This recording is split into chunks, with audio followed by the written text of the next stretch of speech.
I never thought my daughter's wedding would be the place I'd have to watch her heart break all over again. It started with a champagne glass tapping gently against a plate. Carter stood up. He smiled, that fake courtroom smile of his, the one he wore when he wanted people to think he still mattered. "I'm paying for this," he said, raising his glass, "so I'll speak." The room hushed. People turned their heads, half curious, half uneasy. Felt my stomach twist. He'd already been cold all morning, checking his watch more than he checked on his daughter. He began with pleasantries, a joke about how long the ceremony was, something light about the food. Guests laughed. My daughter, Lila, smiled politely. I could see it wasn't real. Then his voice shifted. "Lila's grown into a beautiful woman," he said. "She's smart, strong, and hopefully," he turned toward the groom, "her new husband can handle damaged goods." Laughter. Actual laughter. Small, awkward, confused, but real. Lila froze. Her hand stopped midair, holding her wine glass just below her lips. Her eyes didn't move, just locked on nothing. I felt the rage crawl up my throat. I pushed back my chair. I was ready to stand, to say something, to scream if I had to. No one, not even him, was going to humiliate my daughter like that. But before I could speak, Elias moved. He didn't say a word. He just walked slowly across the floor, steady as ever. When he reached Lila, he knelt beside her and handed her a folded letter. She looked at him, eyes wide and glassy. He didn't explain. He just said, "He doesn't deserve this moment. Read it." The room fell into silence so deep it felt like everyone forgot how to breathe. Lila always imagined her wedding day as a kind of homecoming, not to a place but to a feeling she had only known in pieces. Safety, celebration, being surrounded by people who loved her without condition. For months, she planned every detail. The soft blush flowers, the live jazz quartet, the garden archway her stepfather built by hand. It wasn't just a wedding. It was her moment to step into a future that finally felt like hers. That morning, she was radiant. Her dress flowed like it belonged in a dream. When I helped zip up the back, she looked over her shoulder in the mirror and said, "Do I look okay?" I smiled, brushing a strand of hair behind her ear. "You look like everything good in this world," I said, and I meant every word. She had been through more than most women her age. She deserved peace, laughter, and a room full of people who saw her as whole. She especially deserved a father who would protect that moment, not try to steal it. Carter hadn't been that father for a long time. When Lila was 12, he left, one of those slow exits disguised as ambition. More meetings, more hours at the firm, more nights he didn't come home. Eventually, he moved out and told her it was best this way. Then he stopped calling. No explanation, just absence. What hurt Lila most wasn't that he left. It was that when he did show up, birthdays, graduations, he treated her like a prop in some redemption story he never earned. When I met Elias, I wasn't looking for a second chance at love. I was focused on raising my daughter and trying to keep the pieces from cutting us too deep. But Elias was steady in a way I hadn't known before, kind, quiet, and deeply present. He never tried to replace Carter. He just showed up. The first time he helped Lila with her math homework, he sat for 2 hours while she cried in frustration. He didn't flinch. He didn't quit. He just stayed. By the time she was 14, she stopped calling him Elias and started calling him Dad. She did it on her own, no push from me, no awkward conversation. Just one day, she walked into the kitchen, pointed at a drawing she made for school, and said, "I made this for Dad." And he smiled without blinking, like he had always been waiting for her to say it. So when Lila got engaged, it made sense that Elias would walk her down the aisle. She asked him with a handwritten note. He read it in silence, nodded, and pulled her into the kind of hug only a real father knows how to give. Carter wasn't happy, but he didn't say much. Instead, he offered to pay for the wedding. He said it was the least he could do. I should have known that phrase wasn't generosity. It was a warning. Lila was hesitant. I remember her asking me, "Do you think it's a trap?" And I said, "Honey, it doesn't matter who pays. What matters is who's there when it counts." She nodded, but I could see the uncertainty still flickering behind her eyes. The day of the wedding, Carter arrived late. His tie was too loose, his cologne too strong. He shook hands with people he barely remembered and smiled like he was the one giving her away. I stayed out of his way. I didn't want a scene. I just wanted the day to go smoothly for Lila. As the ceremony began, Elias stood beside her at the back of the aisle. He looked calm, but I could see the emotion in his eyes.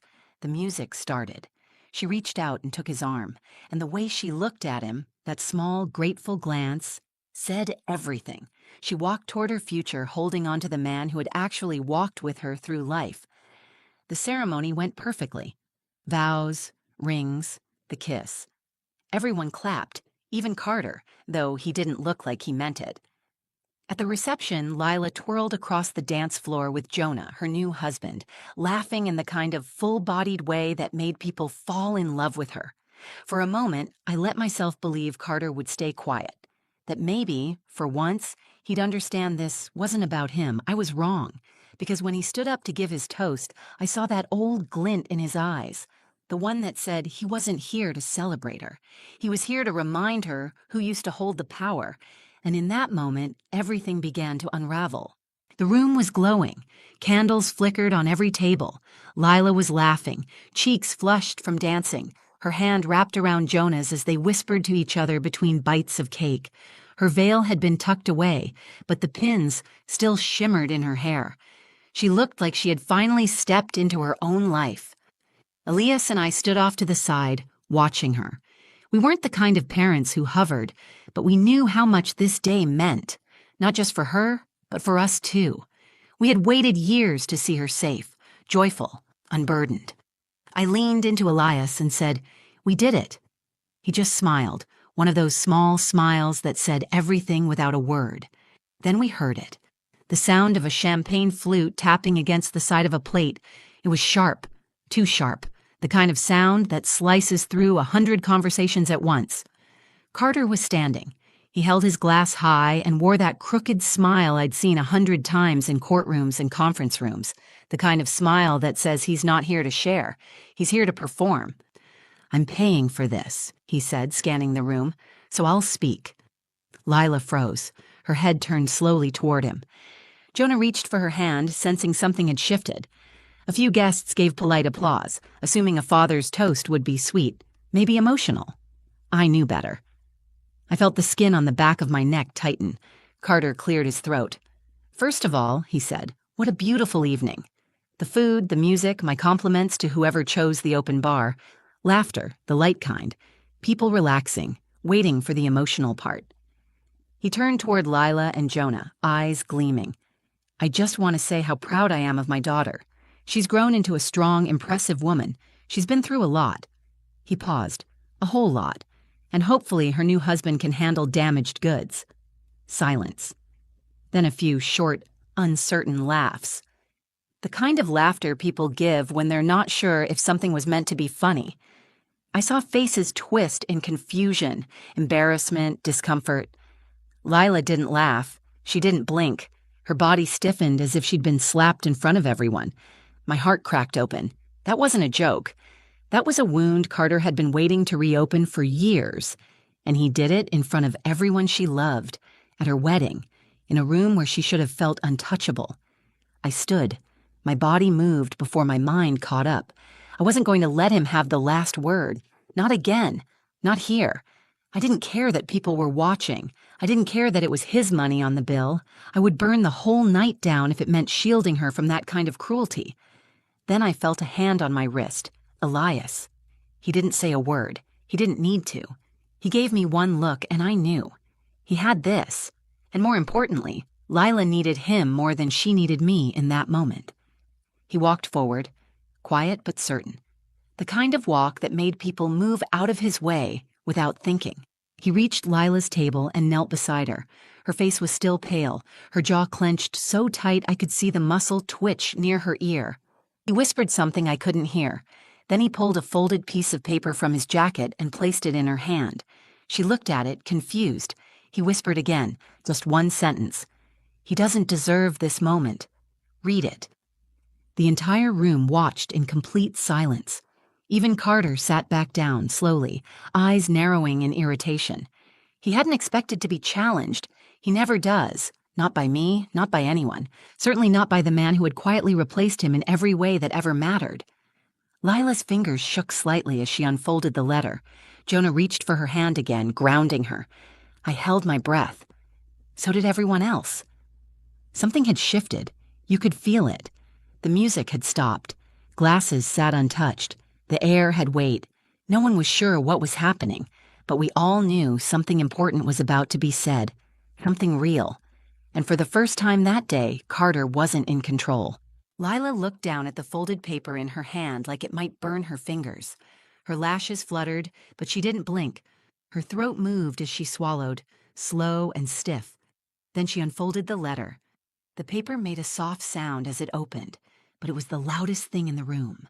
Every fork, every whisper, every breath had stopped. She took one last glance at Elias, still kneeling beside her, then rose from her seat. Her chair scraped gently against the floor as she stood. Her voice wasn't loud. It didn't need to be.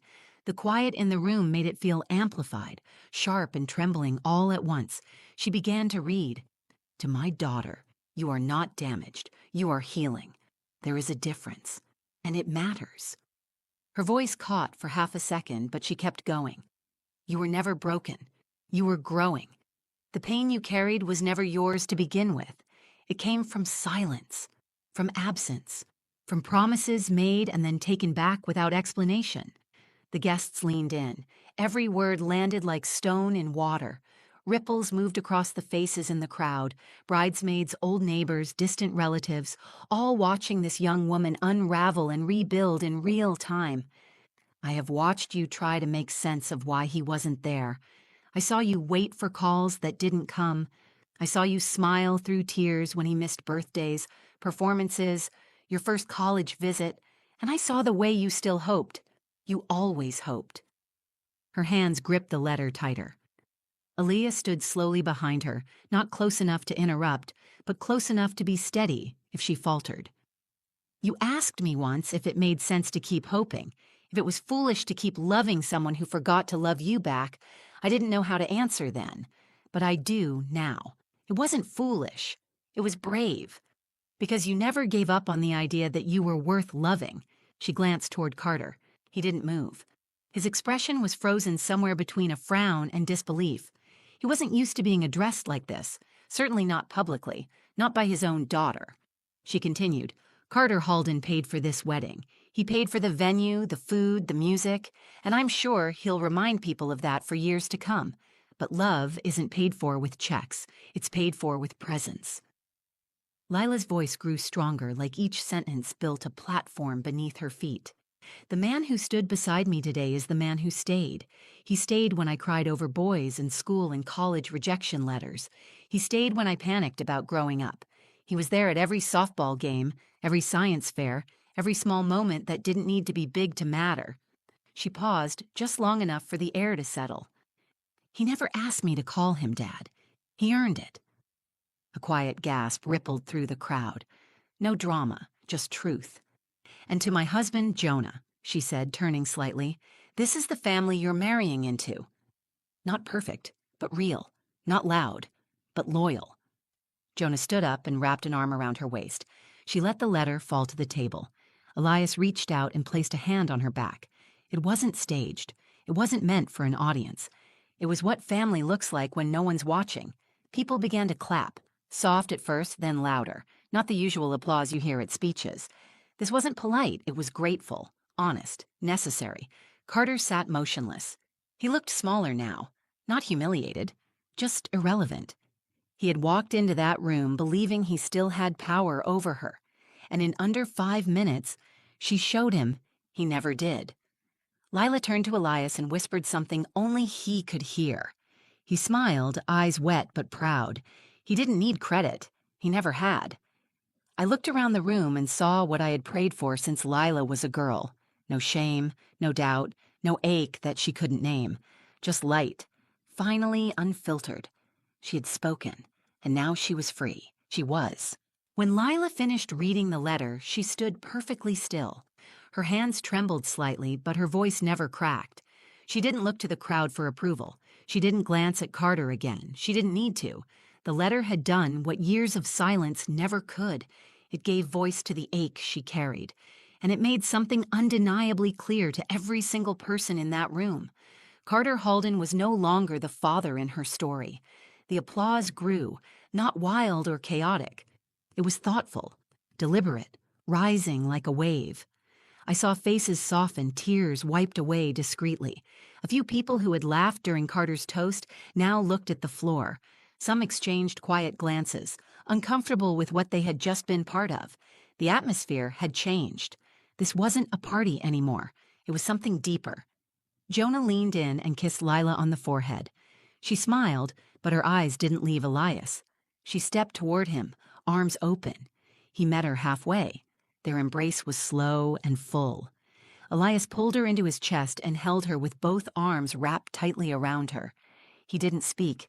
He just pressed his hand gently against the back of her head, like he used to when she was little and scared.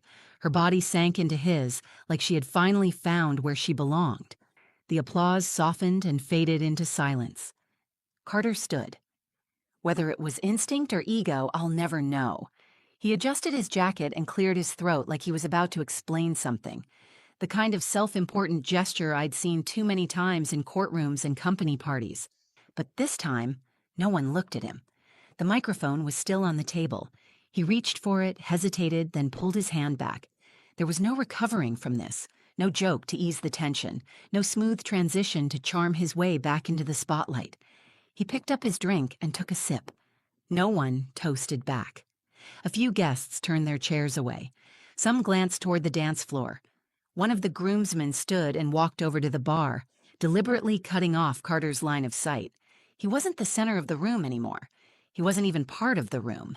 He had become the background noise, the hum of an old song no one listens to, only hears. Carter didn't storm out. That would have drawn attention. He hated losing control, but he hated being pitied more. So he did what men like him do when they're cornered. He disappeared. Quietly, with a forced smile, he slipped out the side door near the terrace. I watched him walk into the night like a man stepping away from a house he didn't build and never really lived in. Lila watched him go, but there was no pain in her eyes, only relief. She exhaled once, slow and clean, and turned back toward Jonah. Then something beautiful happened. The music returned. Not loud or jarring, just a gentle melody from the jazz band, something slow and warm, like the air had finally remembered how to breathe. Jonah led Lila back to the dance floor. Elias returned to my side, his arm resting softly around my back. I didn't speak. I didn't need to. People began to dance again. Slowly at first, unsure of how to restart joy after such stillness. But joy, when it's real, knows how to find its way back. Leela laughed at something Jonah whispered. Her face opened up like the sun breaking through a storm. I hadn't seen that kind of laughter from her in years, maybe ever. She wasn't faking it anymore. She had walked through fire in front of everyone she loved. And instead of shrinking, she stood taller. Instead of being humiliated, she found power. Not in revenge, not in shouting, but in truth. Real truth doesn't need to shout. It doesn't need a microphone or a stage. It just needs to be spoken once, clearly and without apology. That was the moment she stopped being the girl who had been left behind. She became the woman who chose herself. And Carter? He became what he always feared most, unnecessary. The night ended with Lila barefoot on the grass, her heels in one hand and a sparkler in the other. The guests were laughing again, this time without hesitation. The dance floor glowed under string lights. Plates had been cleared, champagne had run dry, and the air had shifted from ceremony to celebration. Lila walked toward me as the last song faded. Her makeup had smudged slightly from the tears, but she had never looked more alive. She hugged me so tightly I felt her heartbeat against mine. I held her close, longer than usual. She pulled back just enough to look me in the eye and said, "Thank you, for never letting me believe I was what he made me feel like."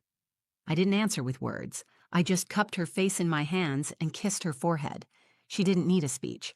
She had given enough of those for one day. She had done what many grown women spend a lifetime trying to do. She stood in front of the wound and said, "This is not my fault." Elias walked up a moment later, quiet as always, holding her bouquet and smiling like a man who had just watched his daughter win something bigger than applause. She reached for him without hesitation and leaned into his chest like she had 100 times before. He rested his chin on the top of her head. I watched them and felt something tighten in my throat. This was the man who showed up when it counted, the man who stayed, the man who never asked for anything but gave everything. Lila never needed to call him Dad for him to be one. Later that evening, as the guests began to leave and the venue dimmed its lights, Jonah came over and thanked us, not just for the wedding or for raising Lila, but for what happened after the toast. He said, "Most people don't get to marry someone who already knows how to stand up for herself. You gave me a woman who knows her worth." That sentence stayed with me. People spend years trying to untangle themselves from the stories others wrote for them, stories about who they are, what they're worth, what they deserve. Carter tried to write one of those stories for Lila, but she tore it up in front of him, and in doing so, she gave herself a new ending, one that was honest, one that was hers. As for Carter, we haven't heard from him since that night. He didn't call. He didn't write. And that silence, for once, wasn't painful. It was peaceful. Not all absences are wounds. Some are gifts. In the weeks after the wedding, people kept calling, texting, writing notes. Some apologized for laughing. Others said they had never seen anything so brave. A few said they'd never be able to look at Carter the same way. I didn't respond to most of it. That moment wasn't about their guilt or their reflection. It was about Lila's freedom. She and Jonah went on their honeymoon a few days later. She called from the airport before they boarded. Her voice was calm, steady. She sounded lighter. I asked how she felt. She said, "I don't think I ever realized how much I was still carrying until I finally put it down." That's what healing sounds like. It doesn't always come in silence or solitude.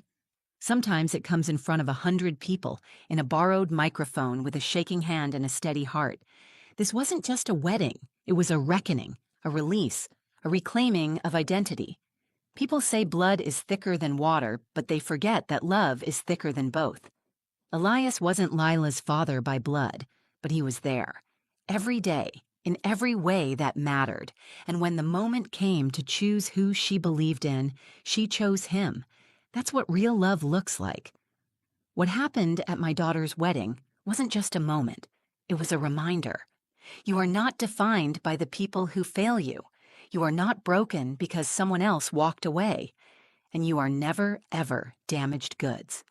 You are worthy of love that shows up, love that listens, love that stays.